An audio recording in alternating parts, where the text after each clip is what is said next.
quero que você vá comigo, abra sua Bíblia comigo, estamos na segunda parte do nosso curso Um Coração Ardente. Mas eu quero começar aqui. Na verdade, eu quero ganhar tempo. Abra, por favor, em 1 Pedro. Vamos começar em 1 Pedro. Primeira carta de Pedro. E aí depois iremos para 2 Coríntios, capítulo 6. Vamos começar em 1 Pedro. Bem, na primeira lição nós aprendemos que o desejo de Deus é um lugar de habitação, uma casa espiritual, não foi?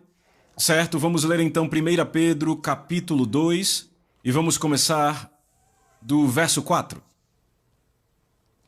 Pedro faz uma declaração assim: chegando-se a ele como a uma pedra viva, repitam, pedra viva, rejeitada sim pelos homens, mas escolhida por Deus e preciosa.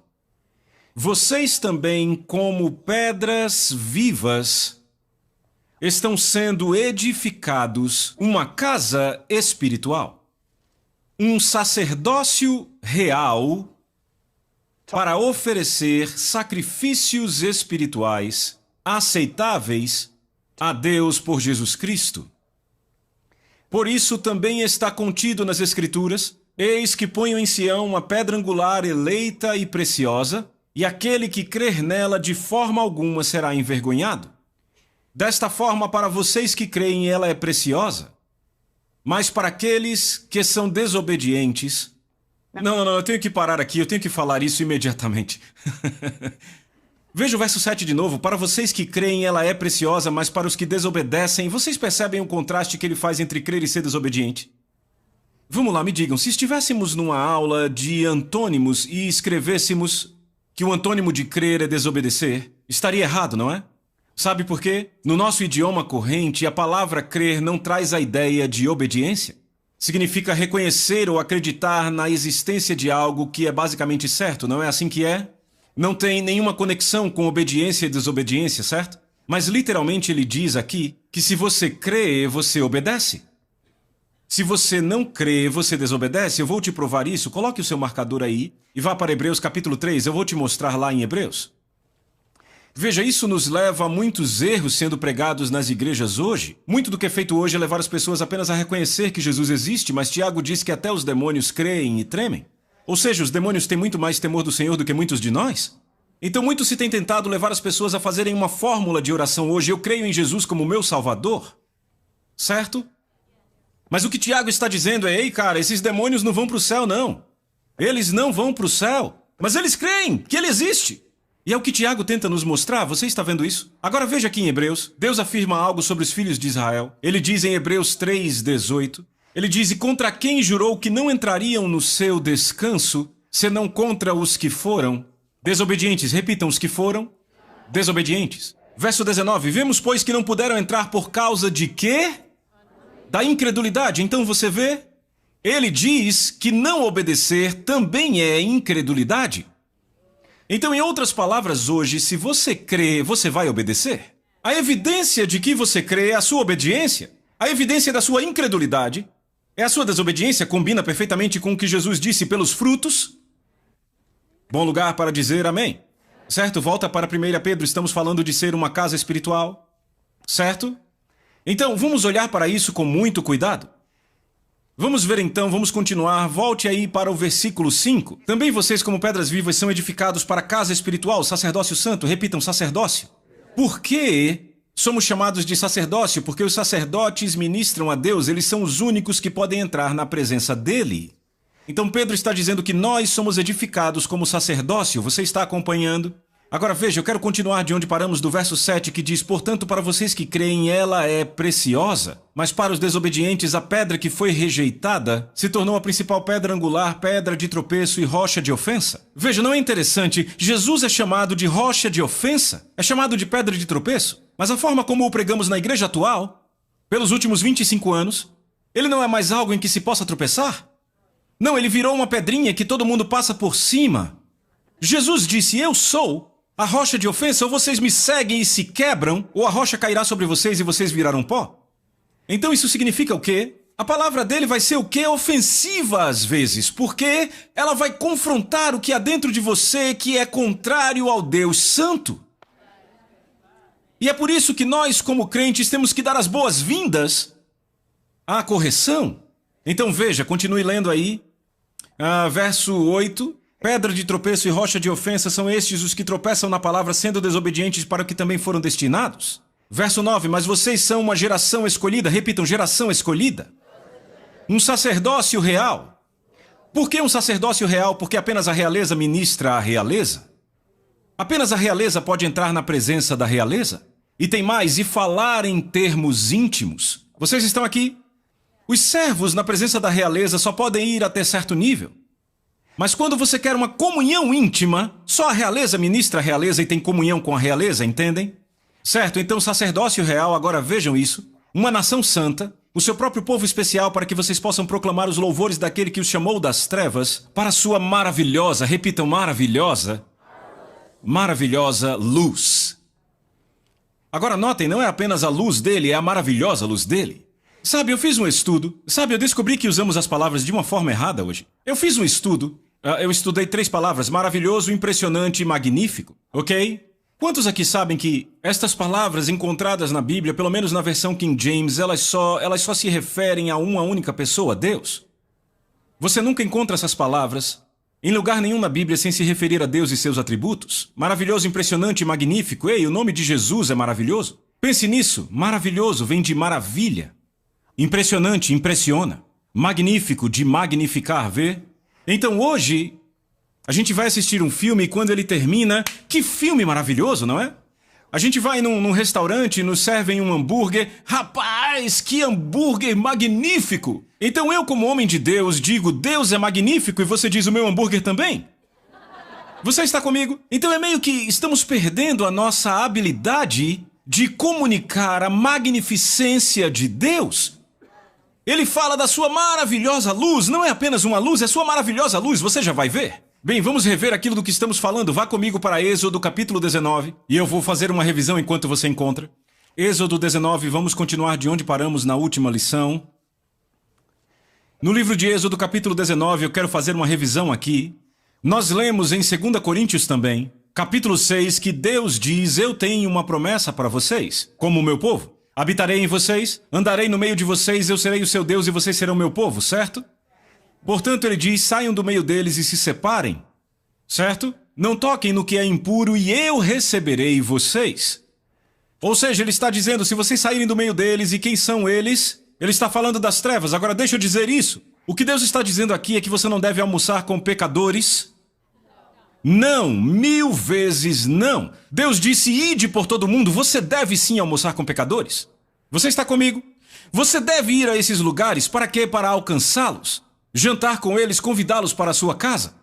Nós devemos ir ao mundo, mas não sermos do mundo. Quando ele diz saiam do meio deles, ele está dizendo não persiga o que eles perseguem. Não vivam como eles vivem. Não comam da mesa da qual eles comem.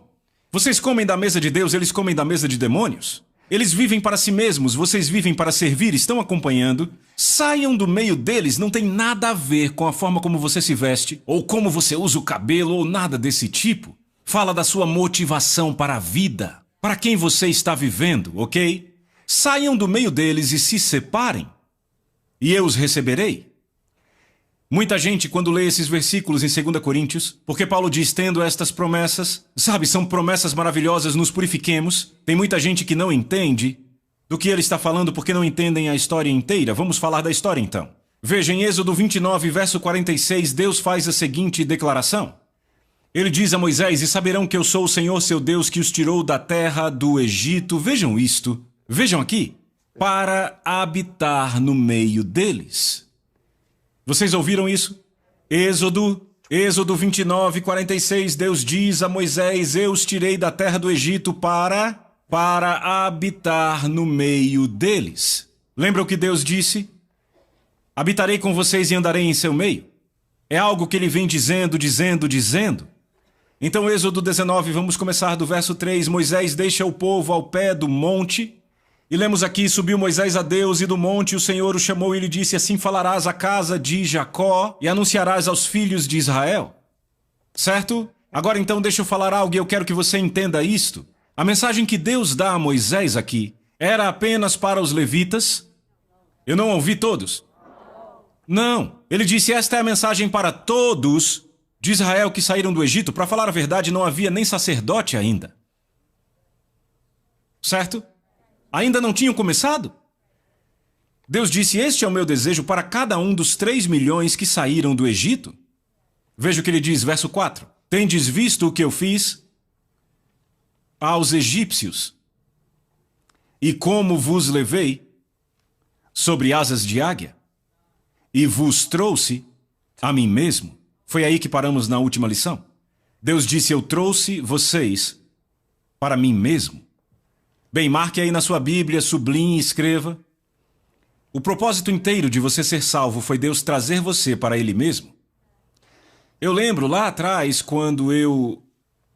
logo que fui salvo, quando entrei no ministério, eu estava numa igreja que tinha uma grande paixão por pregar as promessas de Deus e a libertação de Deus. E eu lembro, naquela igreja, houve muitas vezes que eu vi pessoas gloriosamente sendo libertas, gloriosamente salvas. E eu me animava muito com aquele ministério. E então, por 2 anos, eu comecei a orar todo dia, sem falhar quase nenhum dia. Eu orava, Deus me use para ganhar multidões para Jesus. Deus me use para curar os enfermos. Deus me use para expulsar demônios. Deus me use para ganhar nações para Jesus. Todo dia eu orava assim, por 2 anos. Começando em 1982. E eu lembro no outono de 84, uma manhã eu estava orando apaixonadamente, sabe, eu tinha paixão. Eu dizia, Deus me dê almas ou eu morrerei. E numa manhã de 1984 o Senhor me disse, a sua oração está mirando errado. Sabe, eu ouvi a voz dele tão clara quanto ouço a minha. E aquilo me chocou. Sabe, literalmente aquilo me atingiu. Eu pensei, Senhor, será que você está me confundindo com outra pessoa? Será que você tem tantos filhos que agora está misturando eles? O que você quer dizer? Eu estou fora do alvo? Eu estou orando para você me usar para expulsar demônios, curar enfermos e ganhar as nações? E o Espírito Santo falou comigo e disse, filho, você pode expulsar demônios, pode curar enfermos, ganhar multidões para Jesus e acabar no inferno? Ele disse, filho, Judas expulsou demônios. Judas curou enfermos, pregou arrependimento, deixou o seu emprego para me seguir. Judas até ficou quando outros foram embora. Ele está no inferno. Sabe, eu literalmente comecei a tremer quando ouvi isso. Eu disse, então, Senhor, qual é o foco do cristianismo? Ele disse me conhecer intimamente. Sabe o que é interessante? Naquela época, naquele período, um pouco depois, a minha esposa estava orando pela mesma coisa. Deus me use, Deus me use, Deus me use, Deus me use. E o Espírito Santo a parou e disse, Lisa, ele disse, sabe, você já foi usada por um amigo? Ela disse, sim. Ele perguntou, o que você achou? Ela disse, eu não gostei não. Ele disse, como se sentiu? Ela disse, traída? Me senti usada? Ele disse, como se sentiria se o John te usasse? Ela disse, eu não gostaria. Imagine se Lisa estivesse aqui. Queridos, aqui está a parideira, a matriz, Lisa Bevere.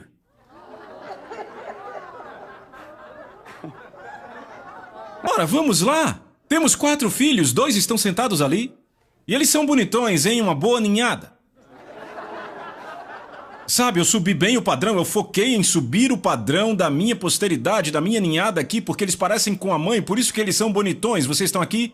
Vocês iam se sentir mal, alguns iriam embora com nojo de mim. Mas imagine a minha esposa chegar e... Ah, John! Use-me para fazer bebês! Use-me para fazer bebês! Me dê bebês ou então eu vou morrer!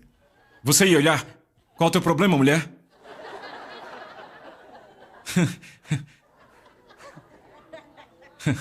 Você está comigo? Veja, dessa intimidade vieram filhos. Você está comigo? Não é o que Deus quer. Deus não te salvou para poder te usar. Ele te salvou porque deseja te conhecer intimamente para que você o conheça intimamente. E esta é toda a razão pela qual você foi criado. Entenda, porque Deus pôs Adão naquele jardim, Ele não pôs Adão no jardim para construir um ministério de alcance mundial.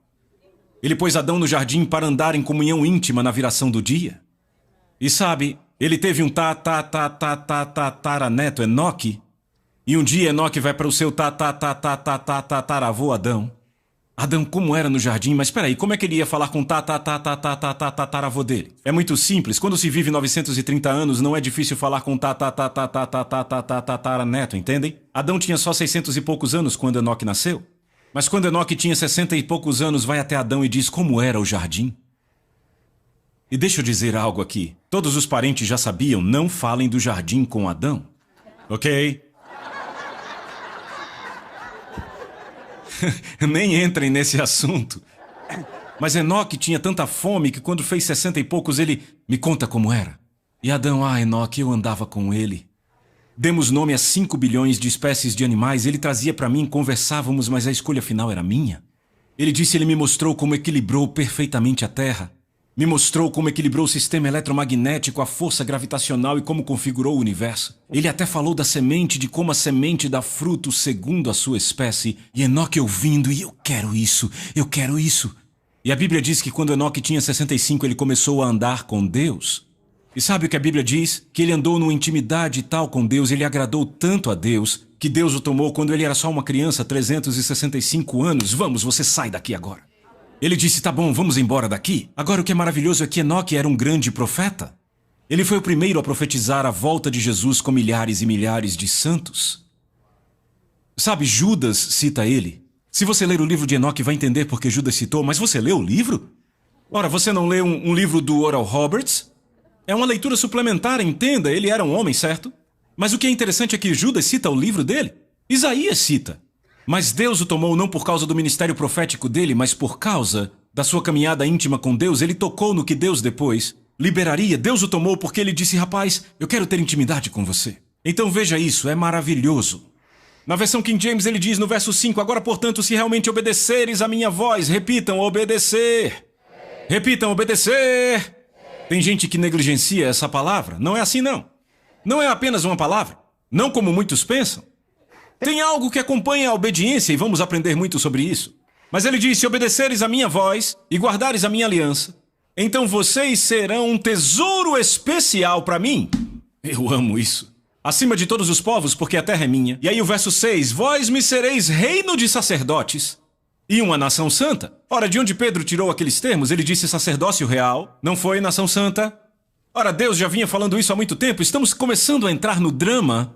A trama está se desdobrando, é isso que Deus estava buscando de nós todos esses anos. Eu quero andar com vocês, habitar em vocês, porque vocês têm que ser sacerdócio real, porque só realeza ministra realeza, só sacerdote se aproxima de mim. E ele diz, todos que saírem dessa nação, esta é a minha vontade para vocês, eu quero que todos, a nação inteira, seja sacerdócio real e ministre a mim, para termos intimidade, como eu tive intimidade com Moisés. Foi por isso que Moisés quis levá-los até o monte, foi onde ele se encontrou com Deus. Você está vendo isso? Você está vendo? Agora veja o verso 10. Disse também o Senhor a Moisés, vai ao povo e o consagra. Hoje e amanhã. Repitam, hoje e amanhã. Continue lendo, lavem eles suas vestes e estejam prontos para o terceiro dia. Repitam, terceiro dia. Estejam, não, veja isso. Porque no terceiro dia o Senhor descerá sobre o monte Sinai à vista, repitam, à vista de todo o povo. Observe, tem muita coisa nesses dois versículos. Ok, eu vou passar o resto dessa lição nesses dois versículos, certo? Primeiro, notem que Deus disse a Moisés, ele diz, vai ao povo e o consagra, repitam, consagrar. O que significa a palavra consagrar? Significa santificar. Muito bom, é exatamente isso que significa consagrar. Significa santificar. E o que significa santificar? Significa separar, certo? Então, muita gente, quando você começa a falar disso, santificação, tem gente que fica nervoso, ok? E eles dizem, significa que não podemos fazer isso, fazer aquilo e aquilo outro. Eu não vejo dessa forma. Deixa eu te dar um exemplo de uma mulher que foi selecionada para ser a esposa de um rei.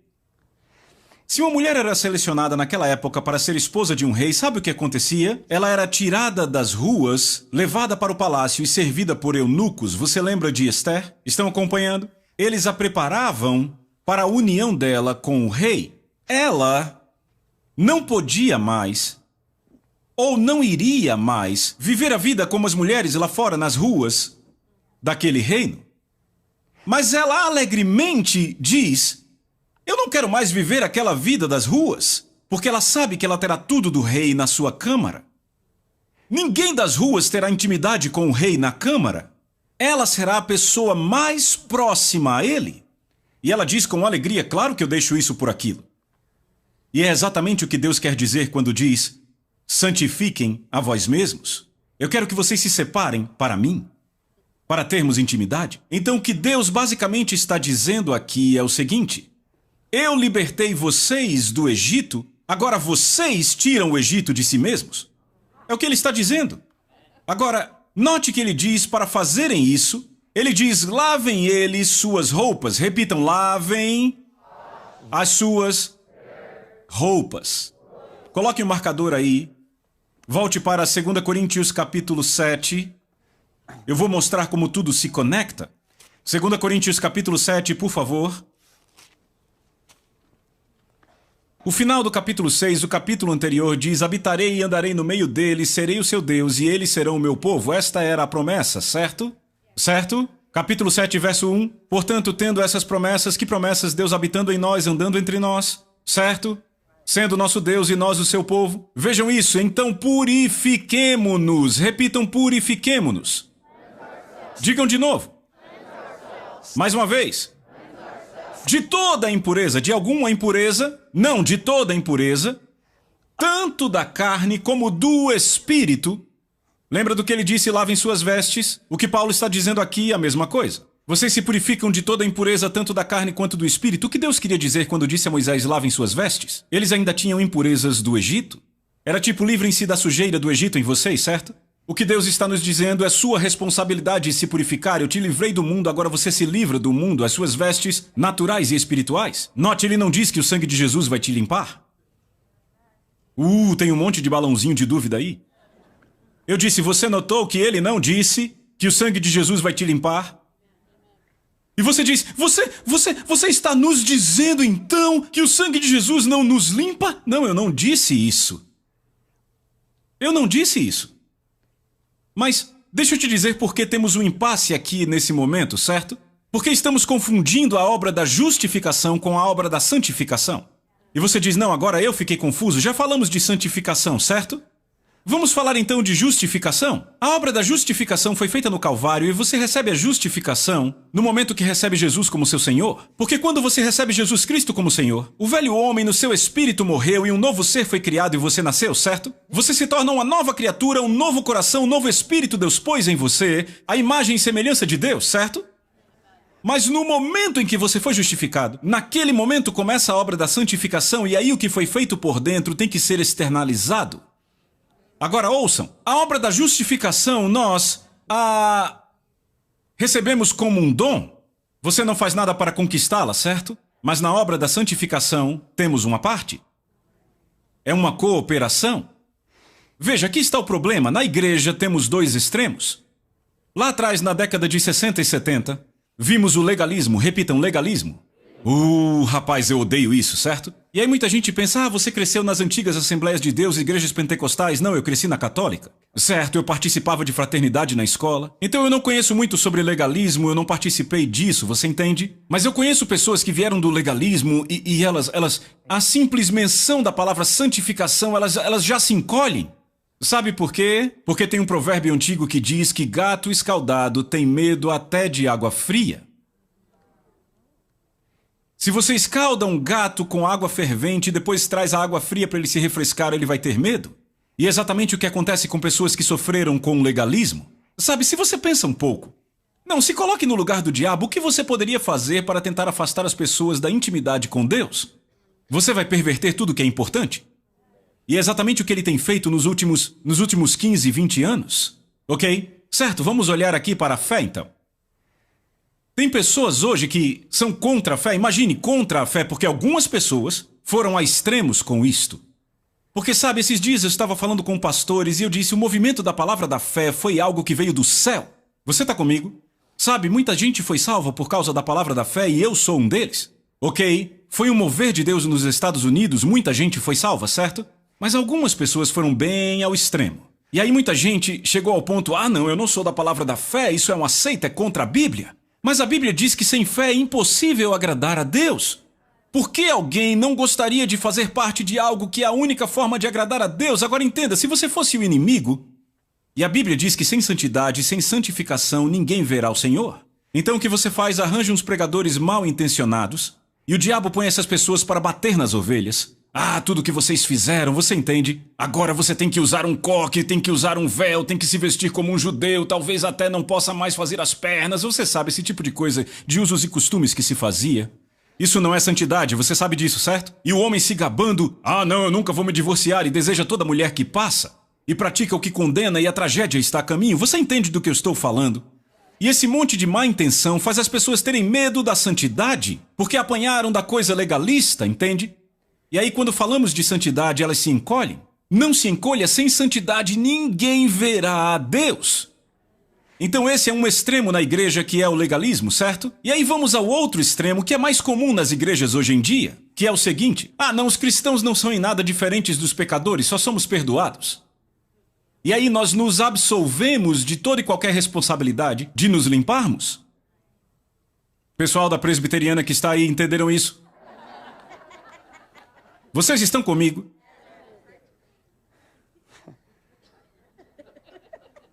Sabe, tem um cantor muito famoso, um artista cristão, e ele uma vez fez uma declaração, o cristão não tem diferença do pecador, só que fomos perdoados. Ainda temos os mesmos problemas com álcool, com casamento e tal. O que era triste é que ele acreditava naquilo. Porque alguns anos depois descobriram que ele era viciado em drogas. E sabe, ninguém ouve mais falar dele. Ok? Quando você acredita nesse tipo de mentira, quando semeia esse tipo de semente é o que recebe na vida. Veja, minha Bíblia diz que essas grandes e muito preciosas promessas, lembra disso, 2 Pedro? Visto que nos têm sido dadas grandes e preciosas promessas, a palavra de Deus, para que por elas possam ser participantes da natureza divina, tendo escapado das corrupções que há no mundo. Veja, se você prega que somos apenas pecadores salvos pela graça, que não há diferença entre nós, é esse tipo de igreja cheia de pecado que você tem. Mas quando você prega a igreja, que somos a justiça de Deus, e você recebeu capacidade para se limpar de toda a impureza, uou! Você vai ter poder? Certo? Por causa da palavra de Deus? Então é por isso que Paulo diz à igreja, vocês limpam a si mesmos da impureza. Então a santificação envolve, repitam, cooperação. É uma cooperação entre a deidade e a humanidade para ser limpo da sujeira do Egito, da sujeira do mundo. Amém? Agora veja isso, volte para Êxodo 19, eu vou te mostrar como isso de fato se aplica a nós. Êxodo capítulo 19. Eu vou mostrar a vocês que é uma cooperação. 1 Coríntios capítulo 1, verso 30 diz que Jesus é a nossa santificação. Então em Cristo ele é a nossa santificação. Você pode dizer amém? No entanto, 1 Tessalonicenses, também no Novo Testamento, capítulo 4, verso 38, na NVI, diz que é a vontade de Deus que vocês sejam santificados, separados, que cada um aprenda a controlar o seu próprio corpo de formas que ele seja santo e honroso. Ouviu isso? Não na luxúria das paixões, como os gentios que não conhecem a Deus, porque Deus não nos chamou para sermos impuros, mas para vivermos uma vida santa. Repitam, santa. Já eu te dou a definição de santo. Uma vida santa, portanto, aquele que rejeita esta instrução, não rejeita a homens, mas a Deus, que nos dá o seu Santo Espírito. Então deixa eu te dizer, Jesus supre a graça para nossa santificação, mas nós devemos cooperar nos limpando a nós mesmos pelo poder desta graça.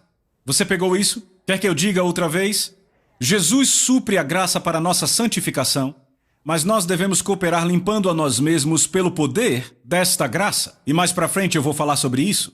Então, Êxodo 19, encontrou? Disse o Senhor a Moisés, vai ao povo e consagra-o hoje e amanhã. Repitam, hoje e amanhã.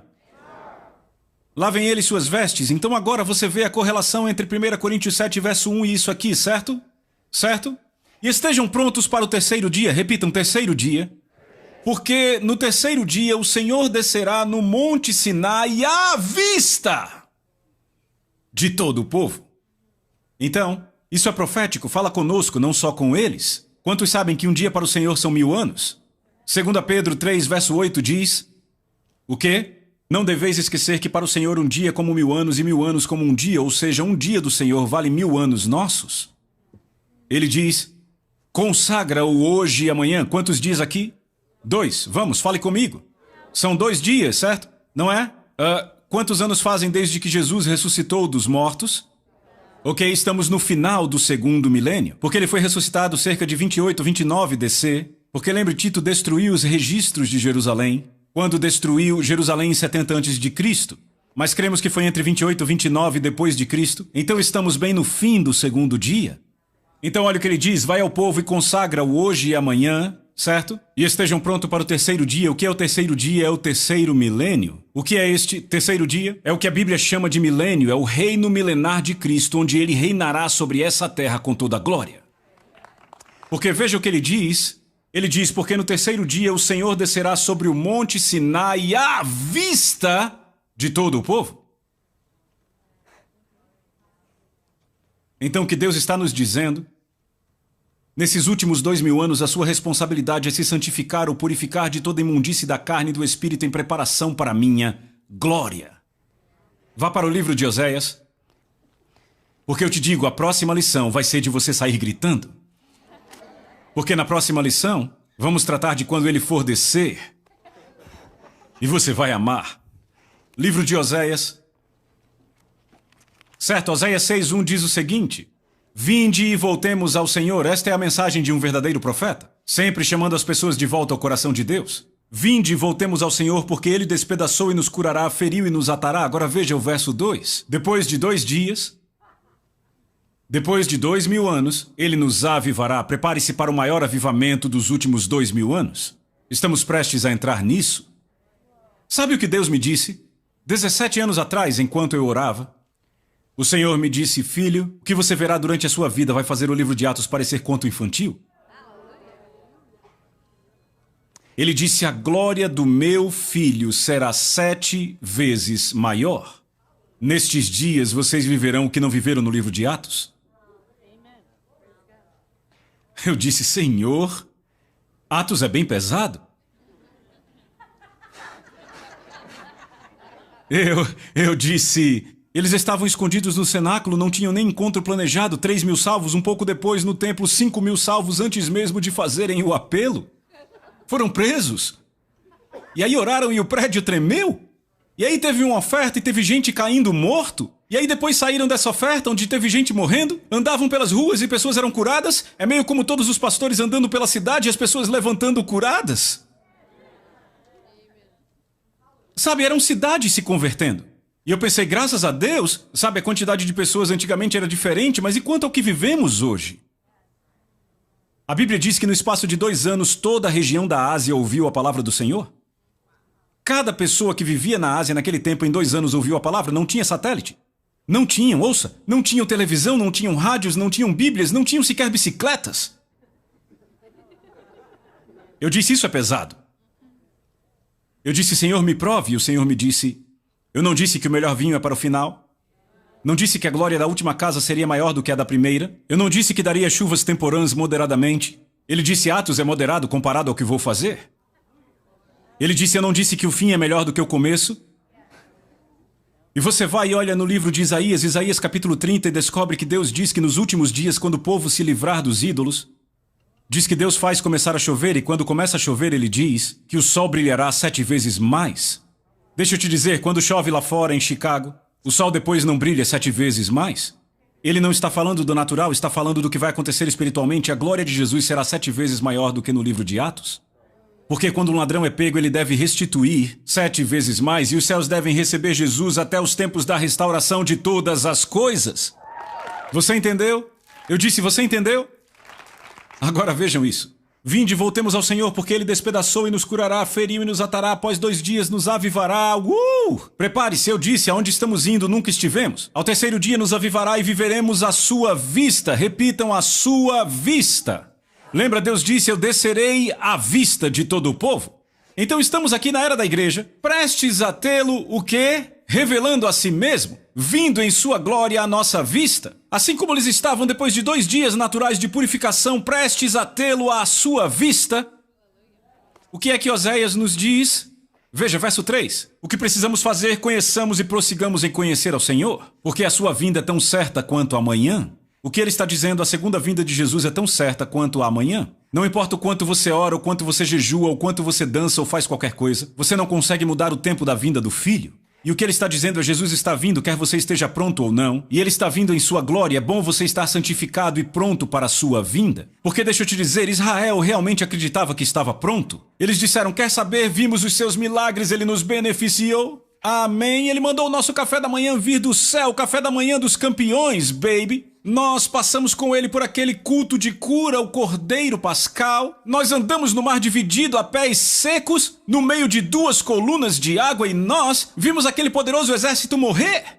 Tamo pronto para essa glória? Foi exatamente o que disseram a Moisés. Mas como você vai descobrir na próxima lição,